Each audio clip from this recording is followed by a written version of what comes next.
இந்த அண்ணாமலை எதனால் இது ரிலீஸ் பண்ணுறாங்கன்னா, இது வந்து எப்போவுமே இந்த படத்துக்கு டிமாண்ட் அதிகம். ரஜினியோட கரியரில் ஒவ்வொரு குறிப்பிட்ட காலகட்டத்தில் ஒரு படம் வந்து ஒரு திருப்பு முனையாக மாறும். இப்போ நீங்கள் 80களில் பார்த்தீங்கன்னா முரட்டுக்காலை ரஜினியோட கரியரே திருப்பி போட்ட படம்.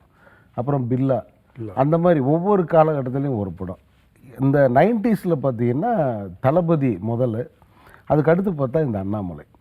தளபதியாவது வந்து ஏதோ ஒரு வகையில் கொஞ்சம் அதில் ஒரு கிளாசிக் இருக்கும், ஆக்ஷனும் இருக்கும், எல்லா இதுவும் வந்து ஒரு கலவையாக இருக்கும். அதுலேயும் ஒரு நண்பன் பற்றியான ஒரு விஷயம்தான் அது. ஆமாம், அண்ணாமலையும் அதே தான். அண்ணாமலையும் 2 நண்பர்களுக்காக தான். ஆனால் இந்த படம் வந்து எப்படின்னா ரொம்ப ஒரு சினிமாட்டிக் எக்ஸ்பீரியன்ஸ் இருக்குது பாருங்கள், தேட்டரில் போய் பார்க்குறது. அதை வந்து அல்டிமேட்டாக மாற்றின படம் இது. அதுலேயும் ரஜினியோட ஆக்ஷன்லாம் வந்து ரொம்ப அதிரடியாக இருக்கும். அதனால் ரசிகர்கள் எப்பயுமே அவருடைய பிறந்தநாள் வருதுன்னு சொன்னால் அவங்க ரீரிலீஸு கேட்குற படம் வந்து ஒன்று அண்ணாமலையாக இருக்கும், இல்லை பாஷாவாக இருக்கும், இல்லை படையப்பாவாக.